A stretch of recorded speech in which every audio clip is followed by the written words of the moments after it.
विठ्ठल विठ्ठल विठ्ठल पुंडलिक वरदारी विठ्ठल श्री ज्ञानदेव तुकाराम पंढरीनाथ भगवान माऊली ज्ञानेश्वर महाराज जगद्गुरु श्री संत तुकाराम महाराज गोपाल कृष्ण भगवान भैरवनाथ महाराज की जय. हर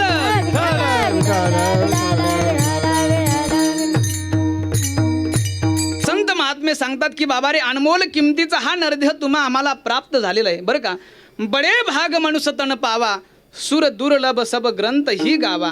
किंवा महाराज या जगामध्ये काही गोष्टी माणसाला सहज प्राप्त होतात. कोणत्या? सुतदारा रुलक्ष्मी पापियो के घर होय संत मिलन और हरिकथा तुलसी दुर्लभ दोय. म्हणजे सुत म्हणजे मुलगा, दारा म्हणजे पत्नी आणि अरु म्हणजे लक्ष्मी म्हणजे पैसा. ह्या गोष्टी माणसाला सहज प्राप्त होतात. पण माणसाचा जो नरदेह हा फार दुर्लभ आहे. क्षितिजल पावक गगन सबीरा पंचरचित अधम शरीरा. अनमोल किमतीचा नरदेह प्राप्त झाला म्हणून तुकोबाराय म्हणतात की बाबा रे अनमोल किमतीचा नरदेह प्राप्त झाला आणि या प्राप्त नरदेहाच्या माध्यमातून माझ्या पांडुरंगाचं म्हणजे विठ्ठलाचं तू भजन कर. हाच उपदेश महाराज अभंगाच्या पहिल्या चरणात सांगतो तुम्हासी भजा रे विठ्ठला.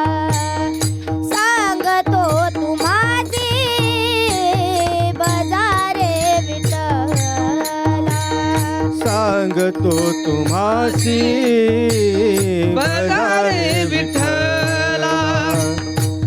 सांगतो तुम्हासी भजा रे विठ्ठला.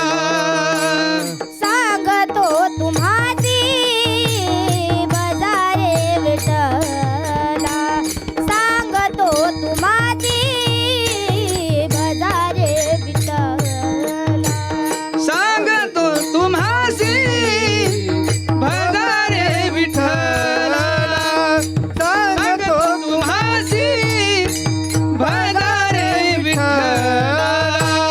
नाही तरी गेला जन्मवाया. नाही तरी गेला जन्मवाया. करिता बरोबरी दुरावत दूरी. करिता बरोबरी दुरावत दूरी.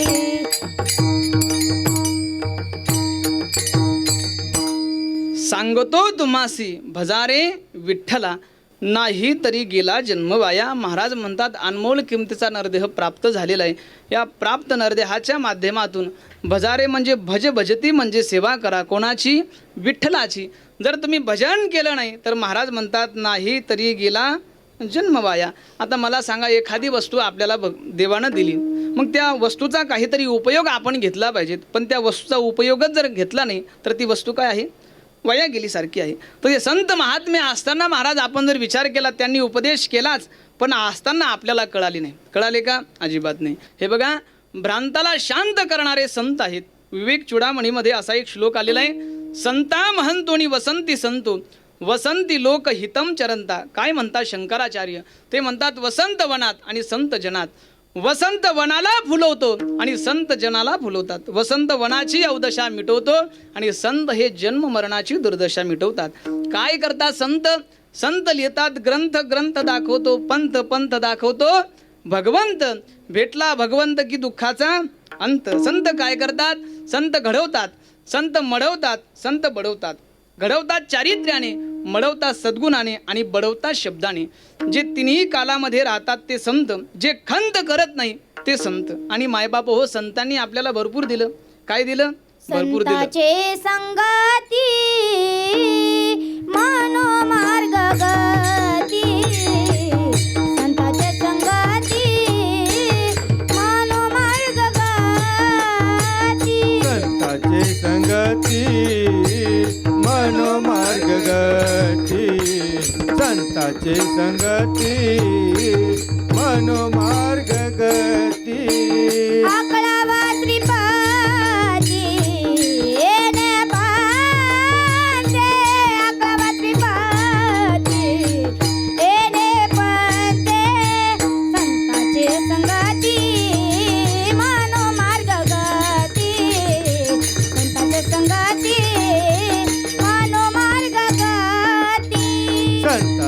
संगती मनोमार्ग गती संताची संगती मनोमार्ग गती संताचे संगती मनोमार्ग गती आकळावा श्रीपती येणे. पण ते म्हणजे संतांनी जो मार्ग आपल्याला दाखवला त्या मार्गाने आपण गेलं पाहिजेत. मी सांगितलं तुम्हाला संतांनी आपल्याला भरपूर दिलं. काय दिलं हे बघा. सरकारचं दिलेलं पुरत नाही, मायबापाचं दिलेलं सरत नाही, संतांनी दिलेलं सरत नाही, जीव परमार्थ करत नाही, पापी कधी तरत नाही, कीर्तिवंत कधी मरत नाही, दुःख कधी सरत नाही, समुद्र कधी भरत नाही, विष कुणाला जिरत नाही, सत्य कधी डरत नाही. आणि एवढं तुमच्या डोक्यात काय शिरत नाही. आता तुम्ही म्हणाल महाराज आम्हाला सांगितलंच नाही संतांनी काय दिलं. तर ऐका, चहू वेदाचे हे केले विवरण. 4 वेदाचं विवरण करून संत महात्म्याने तुमच्या आमच्या हातात दिलं. नामाचं चिंतन, शास्त्राचं मंथन, चिंतनात चित्तशुद्धी, मंथनात मौनित प्राप्ती, मंथोनी नवनिता तैसे ज्ञान. संताची वाणी अमृताची खाणी, ज्याला नाही भंग त्याला म्हणतात अभंग. संतांचे बोल जगात अनमोल आणि संसारी माणसाचे बोल अर्थाने फुल.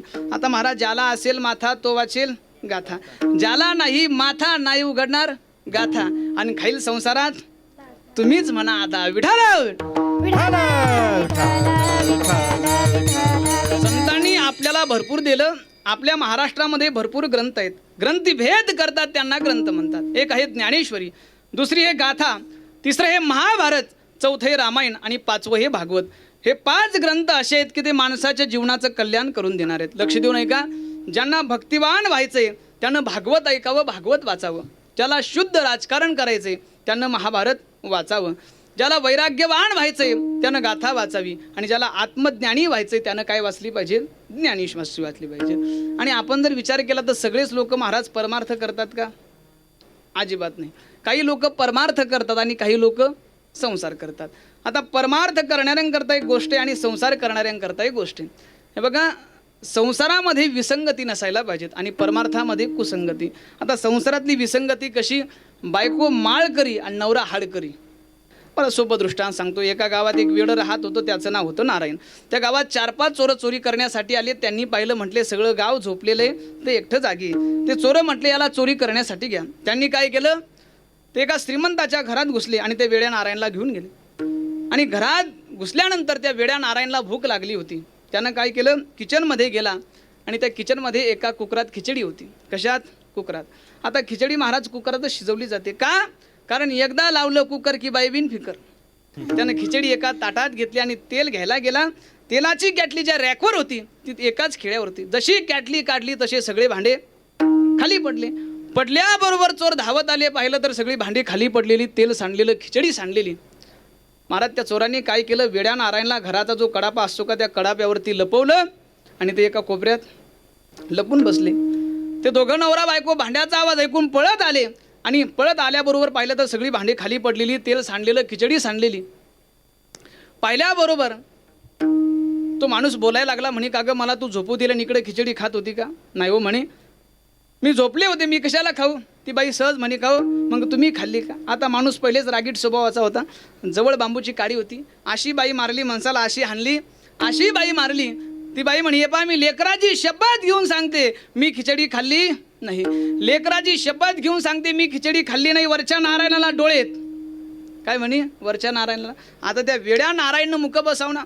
तो वेडा नारायण म्हणे, बाई तुम्ही म्हणता मला डोळेत, मग ते कोपऱ्यात लपलेले ते का आंधळेत?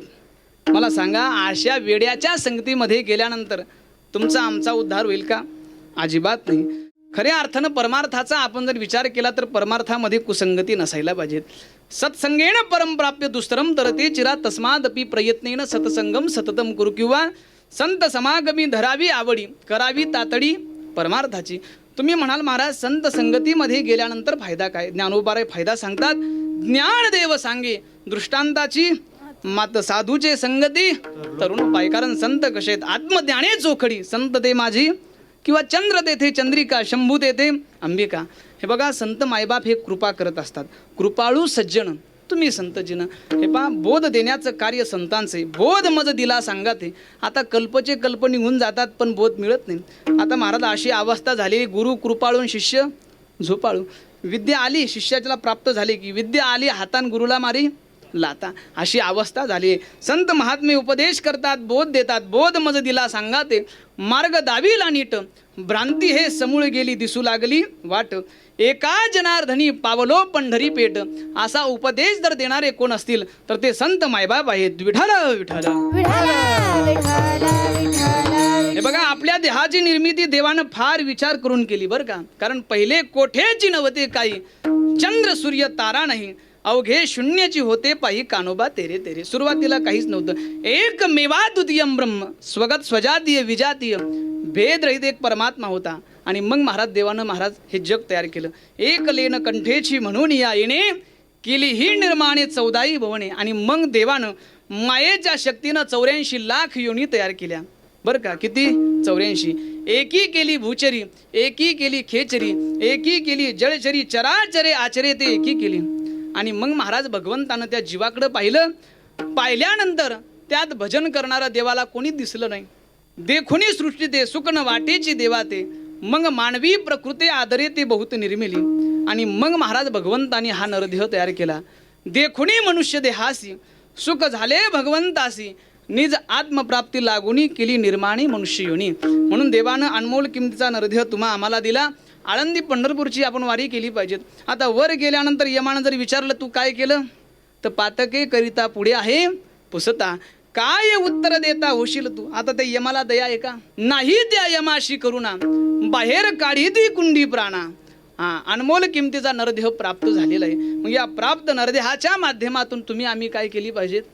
नरदेहाची सार्थकता केली पाहिजेत. कारण माणसाच्या सोबत जर काय येत असेल तर काय आहे? फक्त माणसाचं कर्म. विठ्ठल विठ्ठल. विठ्ठला विठ्ठला विठ्ठला विठ्ठला. म्हणून माणसानं जर कर्म करायचं असेल तर कर्म चांगलं केले कर्म झाले त्याची भोगाली, केले कर्म झाले त्याची भोगाली, उपजले मेले आईचे किती, उपजले मेले आईचे किती. केले कर्म झाले तेची भोगा आले, उपजले मेले ऐसे किती. म्हणून मायबाप हो, कर्म हे प्रत्येकाला भोगावंच लागणार आहे बरं का. कोणी असू, देव जरी असला आणि देवाचा बाप जरी असला तर त्याला भोगावंच लागणार आहे. म्हणून माणसाचा प्रवास हा विशिष्ट ध्येयासाठी असला पाहिजे. जीवनातला पहिला प्रवास आहे जगून मरण्यासाठी, आणि दुसरा जो प्रवास आहे तो आहे मरून जगण्यासाठी. मला असं वाटतं काही माणसं ही मेल्यानंतरही जिवंत राहतात. ही त्यांच्या जीवनातली काही विशेषता आहे. माणसानं काम असं केलं पाहिजेत की त्या व्यक्तीचं नाव झालं पाहिजे. माणसानं काम असं केलं पाहिजेत की त्या व्यक्तीचं नाव झालं पाहिजे. त्या व्यक्तीचं नावच असं झालं पाहिजे की पुढच्या व्यक्तीचं काम झालं पाहिजे. म्हणून असं म्हणतात, जन्म मिलना भाग्य की बात है, मृत्यू होना समय की बात है, लेकिन मृत्यू के बाद लोगों के दिल में जीवित रहना ये किए हुए कर्मों की बात है. विठ्ठल विठ्ठल. विठ्ठला विठ्ठला विठ्ठला विठ्ठला विठ्ठला. बघा, तुका म्हणे एक मरणेची सरे, उत्तमची उरे कीर्ती मारते. माणसाला हा नरदेह प्राप्त झाला बरं का. अनेक जन्म फिरून प्राप्त झाला. बहुत जन्मांती जन्मला से नरा, देव तू सोयरा करी आता. आता कधी गाढवाचा जन्म, कधी कुत्र्याचा जन्म, कधी मांजरीचा जन्म, असे अनेक जन्म फिरत फिरत हा नरदेह प्राप्त झाला. हे बघा, या देहात कधी सुख आहे तर कधी काय आहे? दुःख आहे. लक्ष देऊन ऐका. हे आपण जर विचार केला महाराज, आपण आपल्या जीवनामध्ये चांगलं वाईट केलेलं कर्म, या कर्माचा हिशोब देण्यासाठी देवाकडे जाण्याचा दिवस, त्याचं नाव काय आहे? मृत्यू आहे. हे जे शरीर आहे हे स्वतःला नको नको वाटतं. या कानानं ऐकू येत नाही, डोळ्याने दिसत नाही, पाहिजे तो मान समाजात मिळत नाही, स्मरणशक्ती काम करत नाही, तोंडामध्ये दात राहत नाही, खाल्लेलं अन्न पचत नाही, घरातले पोटची मुलं नीट बोलत नाही, सुना शिवाय दिल्याशिवाय राहत नाही. आपण स्वतः कमवलेली संपत्ती असते पण खिशात 1 रुपया सुद्धा राहत नाही. अशी जी अवस्था तयार होते तिचं नाव काय आहे? मृत्यू. म्हातारपणात अंगावर माशा बसलेल्या असतात, जीर्ण झालेलं शरीर असतं, डोळ्यातून अश्रूंच्या धारा वाहतात. महाराज म्हणतात, पहिले पाप कमायो, अरे तुने बहुतही पाप गमायो, मूर्ख जन्म गमायो. आता अनेक प्रकारचं दुःख माणसाला भोगावं लागतं. एक आहे गर्भवासाचं दुःख. कोणतं आहे? गर्भवासाचं.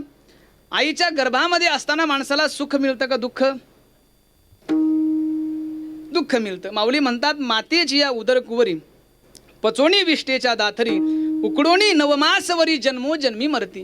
माऊली म्हणतात ज्याप्रमाणे उकळत्या भाजीमध्ये मीठ टाकलं की कसं उकळतं त्याप्रमाणे जीव आईच्या गर्भामध्ये उकडतो. महाराजांचं एक प्रमाणे काय सांगू गर्भीची यातना मज भोगिता नारायणा मास मळ मूत्र जाणा तुझ क्षणोक्षणा द्यात असे. आता माता मदालासा आपल्या लेकराला उपदेश करते. काय म्हणते? हा देह नाशिवंत मलमूत्राचा बाधा वरी चर्म घातले रे कुर्मी कीटकांचा सांधा रव रव दुर्गंधी रे अमंगळ तिचा बांधा स्मरे ते हरिहरा शरण झारे गोविंदा. गर्भवासाचं दुःख आहे. दुसरं दुःख आहे कशाचं? जन्माचं. तिसरं आहे रोगाचं. चौथं आहे म्हातारपणाचं आणि पाचवा आहे मृत्यूचं. आता याच्याही पलीकडे काही दुःख आहे. एक आहे पापात्मक दुःख म्हणजे आपण आपल्या जीवनामध्ये केलेली पापं ही सर्व पापं अंतकाळामध्ये आपल्या समोर येऊन बसतात. आता रोगात्मक दुःख आहे. अशी अनेक प्रकारचे काय आहेत दुःख आहे. संत मायबाप सांगतात नरदेहाची सार्थकता करून घ्या. कारण ज्या वेळेला परीक्षित राजाला श्राप लागतो त्यावेळेला परीक्षित राजा अनेक लोकांना बोलवतो. ऋषी मुनी संत तपस्वी त्याच्या महालात जमा होतात. जमा झाल्याच्या नंतर राजा परीक्षित विचारतो म्हणतो माझं कल्याण कसं वेले सांगा. 7 दिवसाचा अवधी. सगळ्या ऋषी मुनींनी माना खाली घातल्या. म्हटले राजा अरे आमचं आयुष्य गेलं पण आमचं अजून कल्याण झालं नाही. काही तर हसायला लागले. म्हटले अरे 7 दिवसात काय होणार आहे.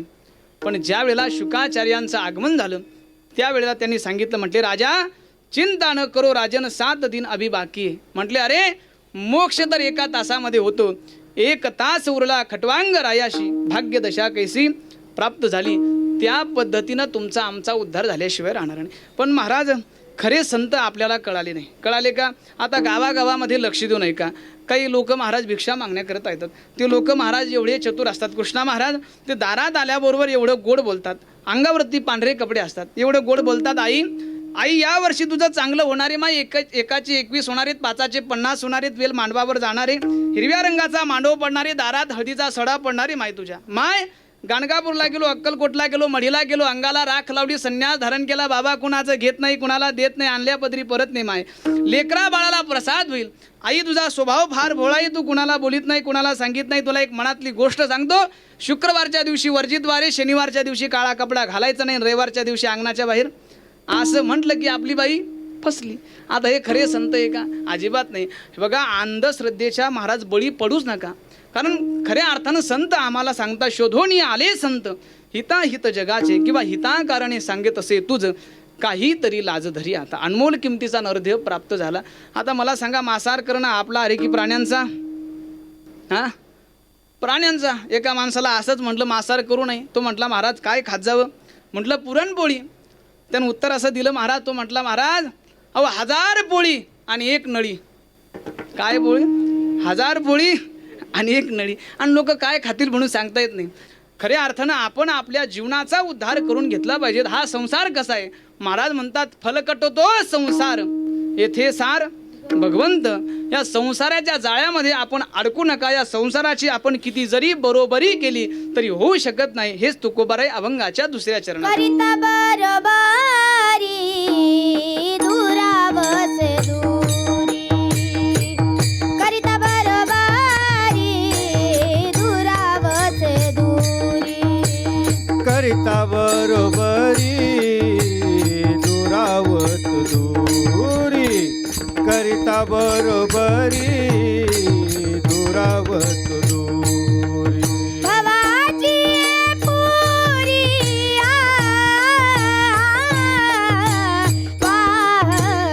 वाहवत. भवाची पुरी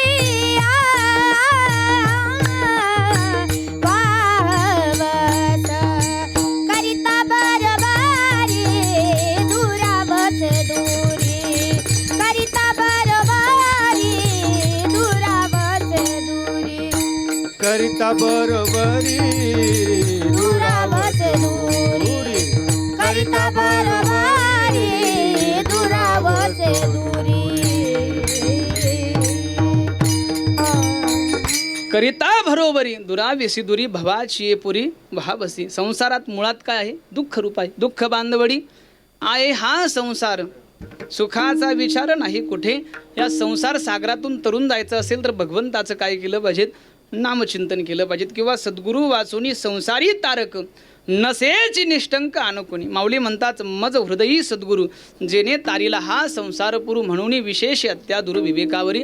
खऱ्या अर्थानं तारणारे जर आपल्या जीवनामध्ये आपले कोण असतील तर आपले श्री गुरु आहेत. म्हणून या संसार सागरातून तरुण जायचं असेल एक तर भगवंताचं नामचिंतन आपण केलं पाहिजे, नामस्मरण आपण केलं पाहिजे. तसा विचार जर केला तर प्रत्येकाला एक ना एक दिवस मरायचे. आया हे सो जाएगा राजा रंक फकीर कितने सिंहासन चढ चले कितने हो गए जंजीर. प्रत्येकाला मरावंच लागणारे. 9वी मर गए 10वी मर गए सहस्त्र 33 कोटी देवता मर गए पडे काल के पासी. काय झालं, एक झाडाचं पान खाली गळून पडलं आणि खाली गळून पडल्यानंतर त्या पानाला वाचा फुटली आणि ते पान बोलायला लागलं. ते पान म्हणते, ते झाडाला म्हणते, मी आजपर्यंत तुमच्या सानिध्यात होतो, तुम्ही माझा सांभाळ केला, मी खाली गळून पडणारे, माझ्या जागी दुसरं पान येणारे आणि आपल्या दोघांची परत पुन्हा काय भेट होणार नाही. पत्ता कहे वृक्षराज सदार हो भरपूर अगले समय कब मिलेंगे हम नीचे तुम दूर. त्यावेळेला ते झाड त्या पानाला समजून सांगतं, अरे वृक्ष कहे पत्तराज सुनो हमारी प्रीत एक आएगा एक जाएगा यही जगत की रीत. म्हणून प्रत्येकाला मारायचे. माणूस किती दिवस जीवन जगला हे महत्वाचं नाही, तो कसा जीवन जगला हे महत्वाचं आहे. माऊली म्हणतात भोवयाच्या गाठी न दिसती जाणा आयुष्याची गणना 5 दिवस. पुढे सांगतो नासागरीचे आग्र न दिसता नयनी मनातेची दिनी रामकृष्ण. म्हणून प्रत्येकानं भगवंताचं नामचिंतन आपण केलं पाहिजेत, नामस्मरण आपण केलं पाहिजेत. म्हणून सर्वांनी एकदा पांडुरंग परमात्म्याचं भजन करा. विठोबा रखुमाई विठोबा रखुमाई रखुमाई रखुमाई. हरी जय जय जय हरी जय जय विठोबा रखुमाई. हरी जय जय जय हरी जय जय जय विठोबा रखुमाई. हरी जय जय हरी जय जय हरी जय विठोबा रखुमाई. हरी जय जय जय हरी जय जय जय विठोबा रखुमाई. विठोबा रखुमाई. विठोबा रखुमाई. विठोबा रखुमाई. पुंडलिक वरद हरी विठ्ठल श्री ज्ञानदेव तुकाराम पंढरीनाथ भगवान माऊली ज्ञानेश्वर महाराज जगद्गुरु श्री संत तुकाराम गोपाल कृष्ण भगवान भैरवनाथ महाराज की जय.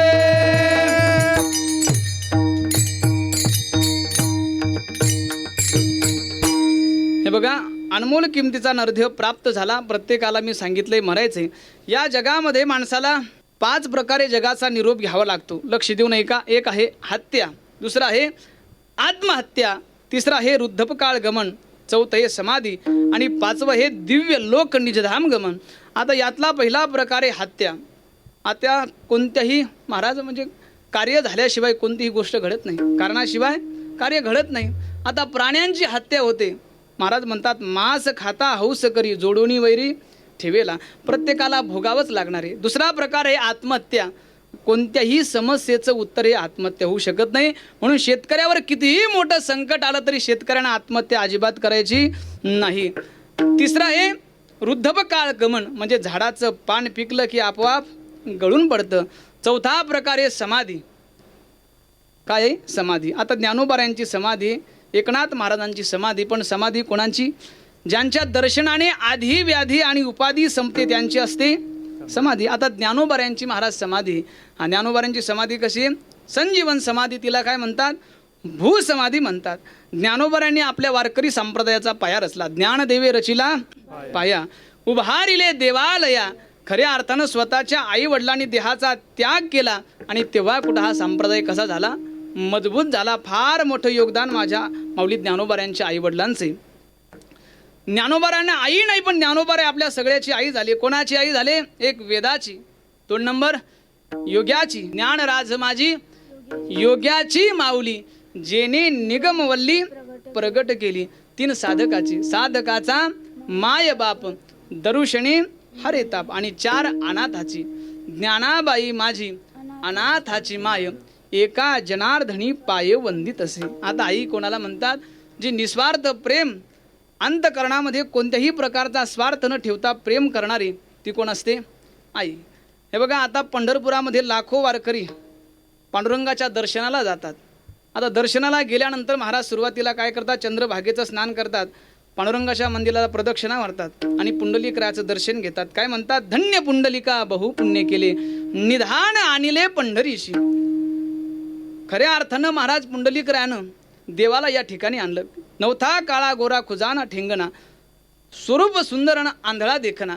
फक्त आई वडिलाची काय केली, सेवा केली. लक्ष देऊन ऐका, तुका म्हणे माय बापे अवघी देवाची स्वरूपे. या कलियुगात साक्षात देव म्हणजे कोण आहेत, आई वडील आहेत. आईचा आपण जर विचार केला तर आई म्हणजे संस्काराचं प्रतीक आहे आणि बाप हे संघर्षाचं प्रतीक आहे, बरं का. म्हणून शास्त्रामध्ये धन्यता ही दोघांनाही दिलेली आहे. विठाल विठाल विठाल विठाल विठाल विठाल विठाल विठाल. धन्य माता पिता तयाची. आता सुरुवातीला माता का, कारण सगळ्यांची पहिली गुरु जीवनामध्ये कोण आहे, माता आहे. आता 2 नंबरला पिता का, कारण बऱ्याच लोकांचे पिता हे पिता नाही, बाप हा सामान्य नाही. जगी ऐसा बाप व्हावा, त्याचा वंश मुक्तीस जावा. हे बघा, 10:30 वाजल्यानंतर आपला मुलगा घरी येणार आहे. शाळेतून आल्यानंतर त्याला भूक लागलेली असेल म्हणून 10:30 वाजेपर्यंत स्वयंपाक करून ठेवणारी कोण आहे, आई आहे. आयुष्यभर माझा मुलगा लेकराच्या दारात जाता कामा नये म्हणून आयुष्याची शिदोरी करून ठेवणारा कोण आहे, बाप आहे. म्हणून आई वडिलांची उपकार आपल्यावरती महाराज आणते. आईचा उपकार कोणता आहे, पहिला पाय ठेवायला आपल्याला गर्भामध्ये जागा कोणी दिली असेल तर आपल्या जन्मदाते आईने दिली.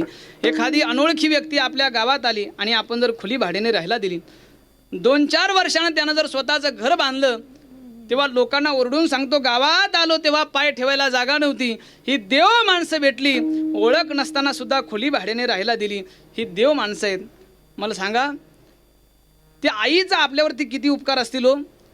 एका परड्यात प्राण ठेवला आणि दुसऱ्या परड्यात बाळ ठेवलं आणि बाळाला जन्म दिला. बाळ अधिकंत इजिकल टू बाळांत. बाळाला जन्म देत असताना कदाचित अंत होऊ शकतो हे माहीत असताना सुद्धा जी बाळाला जन्म देते ती आई. कधी कधी डॉक्टरांना प्रश्न पडलेला असतो, बाळ जगवावं की बाळाची आई जगवावी. ऑपरेशन थिएटर समोर बाप बसलेला असतो. डॉक्टर त्या बापाला विचारतात, म्हणतात, हे बघा, मला या दोघांपैकी एकाला जगवायचे, बाळ जगवायची की बाळाची आई जगवायची. बापाला विचारतात, बाप सांगतो बाळाची आई जगवा. पण तोच प्रश्न डॉक्टर साहेब त्या माऊलीला विचारतात, ताई मला तुमच्या दोघांपैकी एकाला जगवायचं आहे की बाळाला जगवायची की बाळाची आई जगवायची. म्हणजे तुम्हाला जगवायचं. त्या आईचं उत्तर असतं, साहेब माझ्या पोटच्या गोळ्याला जगू द्या आणि मला मरू द्या, याला म्हणतात प्राणदान. आणि हे प्राणदान जर देणारी कोण असेल तर आपली आई आहे. अनंत उपकार आईचे आपल्यावर दे. 3ऱ्या नंबरचा आहे रक्तदान, 4था आहे आबरूदान आणि 5वं आहे अस्थिदान. असे अनंत उपकार आपल्यावरती जर कोणाचे असतील तर ते आई वडिलांचे. विठाल विठाल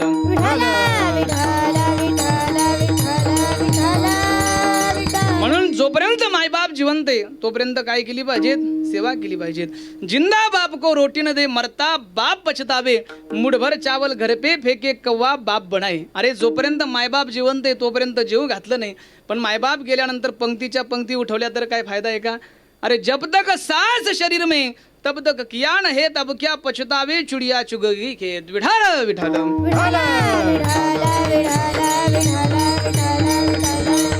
आईचा विचार केला तर महाराज असं म्हणतात, आई म्हणजे पिलाची पक्षीन, बछड्याची वाघीण, वासराची गाय असते. मऊ मायाळू जशी दुधावरती साय असते, कोणाची मम्मी असते, कोणाची माय असते. आई कशी का असू दे, आई मायेचा आभाळ असते, कारण जन्माच्या आधीपासून तिच्याशी जुळलेली लाळ असते. हे नाळ्याचं नातं आहे, हे बाहेरून आलेलं नातं नाही. कारण आभाळात या धर्तीवर आजवर कुणी पडले नाही. गुरुशिवाय कधीच कुणाला विद्या प्राप्त झालेली नाही. प्रत्येकाची काळजी घ्यायला देवाकडे खरंच खूप वेळ नाही. म्हणून तर देवाने प्रत्येकाला दिली सुंदर अशी आई. आ म्हणजे आत्मा आणि ई म्हणजे ईश्वर. जिचा आत्मा विश्वरूप आहे ती म्हणजे आई आहे. विठाल विठाल म्हणून लेकरांनी कधी विचार केला पाहिजेत की आपल्या आई वडिलांनी किती कष्ट केले. आई वडील विचार करतात, नेहमी असतात संयमांचे घाट, वाहत नाही अश्रूंचे पाठ, प्रेमाचा असतो सदैव खळखळाट. आई वडिलांच्या आधाराशिवाय कोण फुलवणार आयुष्याची वाट. आणि खऱ्या अर्थानं महाराज प्रतीक असतं ध्येयाचं, त्यागाचं. चरण स्पर्श करा आपल्या जन्मदात्या मायबापाचं. विठाल विठाल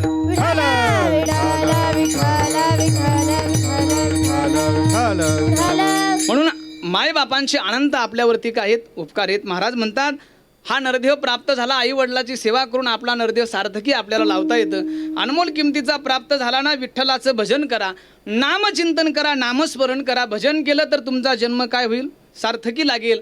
जर भजन नाही केलं तर नाही तरी गेला जन्म वाया. या संसाराची अजिबात बरोबरी करू नका. संसार मुळात कसा आहे?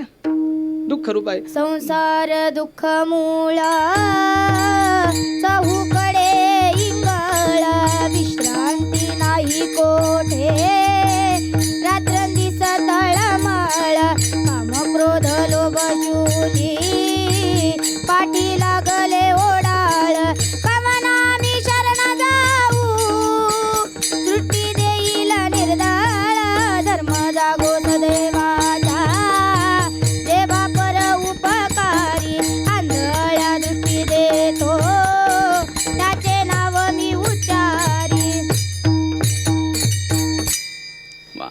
संसार कसा आहे? दुःखनाम संसार आणि सुखनाम परमात्मा. म्हणून महाराज त्या परमात्म्याचं आपण भजन केलं पाहिजेत. कारण भगवान परमात्मा कसा आहे? जो आनंद सिंधू सुखरासी सुकर नेत्र त्रिलोक सुपासी. काही सुज्ञ साधकांनी तुकोबर यांना प्रश्न विचारला, महाराज का हो तुम्ही फक्त जीवालाच का हिताचा उपदेश करता, पशु पक्ष्यांना का करत नाही? महाराज म्हटले त्याचं कारण असे, काही गोष्टी माणसाच्या आणि पशुच्या सारख्या जरी असल्या तरी भजन करण्याचं ज्ञान त्यांच्याकडे नाही. पशु काय पाप पुण्य जाणती उत्तम मध्यम भोग भोगिती. सोप्या भाषेत सांगायचं ठरलं तर जीवाला भगवंताने कर्तृत्वही दिलं आणि भोक्तृत्वही दिलं. आपण कर्मही करतो आणि केलेल्या कर्माची फळही भोगतो. विठ्ठल विठ्ठल. संतांचा आपण जर विचार केला तर संत महात्मे कर्म करतात पण केलेलं कर्म देवाला अर्पण करतात. आता कर्माचे दोन प्रकार, एक आहे सकाम कर्म आणि दुसरं आहे निष्काम कर्म. आपलं कोणतं कर्म आहे? सकाम कर्म. संतांचं कोणतंही निष्काम कर्म. माऊलींच्या भाषेत सांगायचं ठरलं तर माऊली म्हणतात, सकळ कर्मे ती झाली ब्रह्मार्पण जेने नो हे अवघा जनार्दन. संत म्हणतात, देवा अरे आमचं काहीच नाही, मेरा मुझमे कुछ नाही, जो कछु है सो तोर, तेरा तुझको सो पता क्या लागत है मोर. अरे काहीच नाही, हे जे शरीर आहे हे सुद्धा तुझं आहे. तन भी तेरा मन भी तेरा, तेरा सब कुछ प्राण सब कुछ तेरा और तू ही मेरा या दादू का ज्ञान. म्हणजे संत महात्मे स्वतःचं शरीर हे अर्पण करून टाकत असतात. मैं नहीं मेरा नहीं यह तन किसी का है दिया, जो भी अपने पास है वो धन किसी का है दिया, देने वाले ने दिया लेकिन वो भी दिया किसी शान से, मेरा यह लेने वाला कहता है अभिमान से. विठ्ठल विठ्ठल.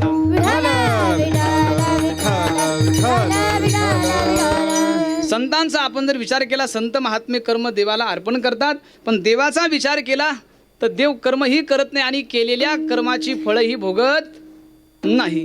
भगवंत अर्जुनाला सांगतात, अर्जुना लोकसंग्रह मेवापी संपशन करतू मरसी. अरे मी कर्मही करत नाही आणि केलेल्या कर्माची फळं सुद्धा भोगत नाही. देवाचा विचार केला, देव कर्म अजिबात करत नाही. संतांचा विचार केला, संत केलेलं कर्म देवाला अर्पण करतात. संत या ठिकाणी आले, आम्ही वैकुंठवासी आलो ह्याची कारण अशी. संतांनी जो मार्ग तुम्हा आम्हाला दाखवला त्या मार्गाने जर आपण गेलो तर आपल्या जीवनात सुख प्राप्त झाल्याशिवाय राहणार नाही. तुका म्हणे मज झाडिले निरोपा, मार्ग हा सोपा सुखरूपा. आता शास्त्रामध्ये दोन मार्ग आहेत, एक आहे पिपलिका मार्ग आणि दुसरा आहे विहंगमू. पिपलिका म्हणजे मुंगी आणि विहंगमू म्हणजे पक्षी. झाडावर दोघालाही जायचं, एक पक्षालाही जायचं आणि मुंगीलाही जायचे. मुंगी कशी जाईल? हळूहळू ढाळे ढाळे केतुलेनी एक वेळे. हा म्हणून तसं पक्षाला जर जायचं तर पक्षी एका झेपेत जाईल. तसं परमार्थ करणाऱ्या माणसानं देवाच्या प्राप्तीकरता हळूहळू का होईना वाटचाल केली पाहिजे. कारण चलते चलो सतत मंजिल मिल जाएगी, पौधे को सिंचते रहो तो कलियाँ खिल जाएगी, तपस्या की अग्नि में स्वयं को तपाओ तो कर्मों की जड़ें हिल जाएगी, लक्ष्य न ओचल होने पाए कदम मिलाकर चल, सफलता तेरी चरण चूमेगी आज नहीं तो कल. विठ्ठल विठ्ठल.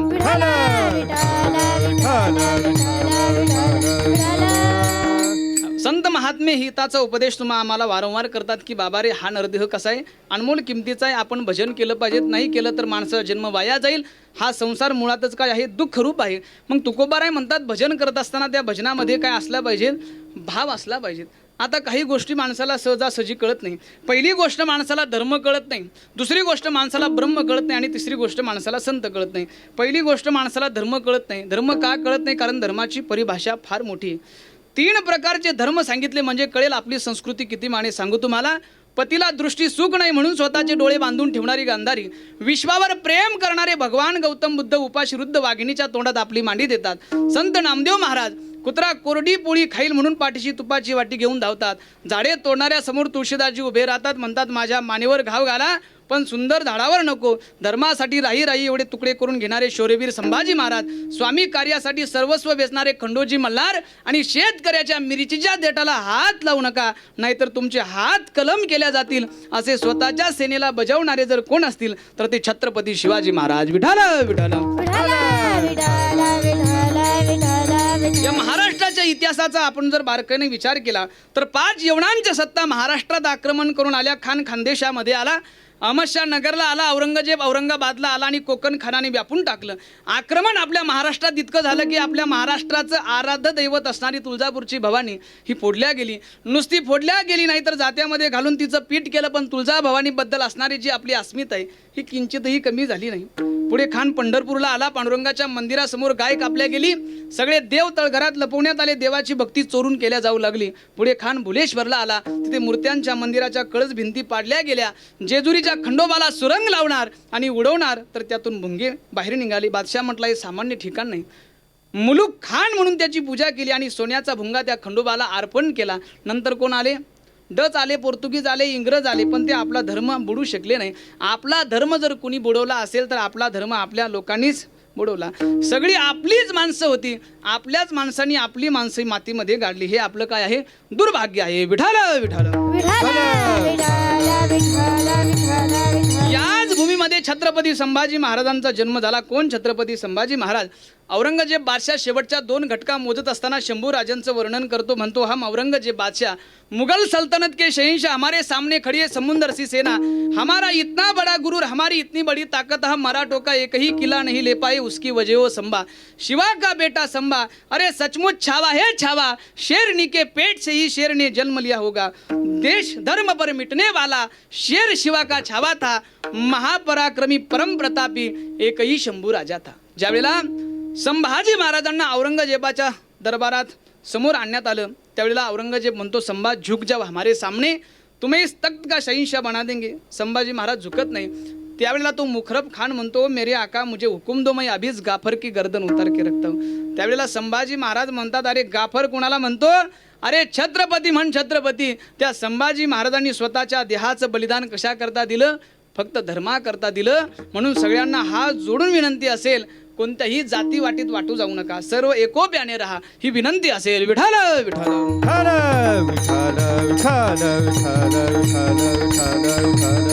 पहिली गोष्ट माणसाला धर्म कळत नाही, दुसरी गोष्ट माणसाला ब्रह्म कळत नाही. ब्रह्म का कळत नाही? कारण ब्रह्म कळण्याकरता माणसाच्या जीवनामध्ये अपेक्षित अनुग्रह त्याला प्राप्त झालेला पाहिजेत, त्याशिवाय ब्रह्म कळत नाही. आणि तिसरी गोष्ट माणसाला संत कळत नाही.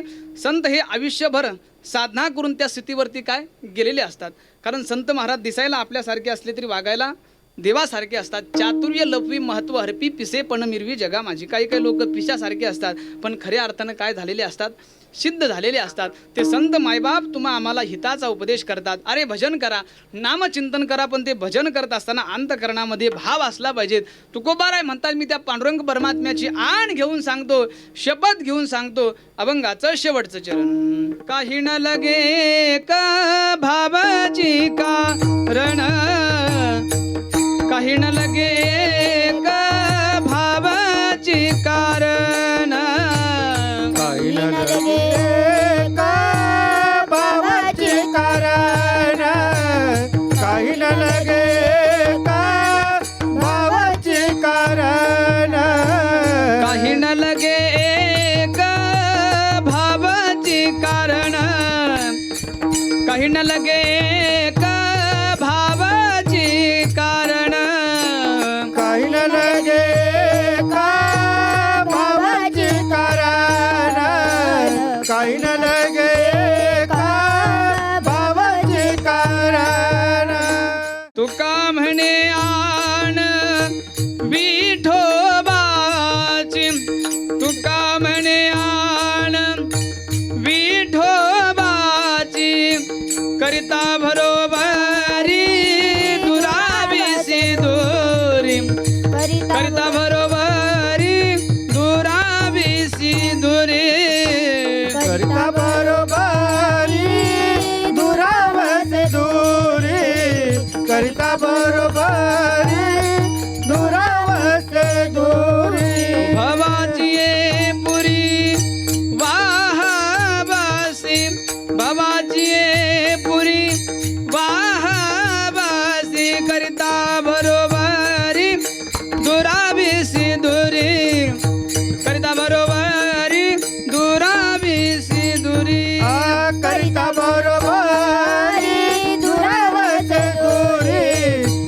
बरोबरी दुरावस दुरी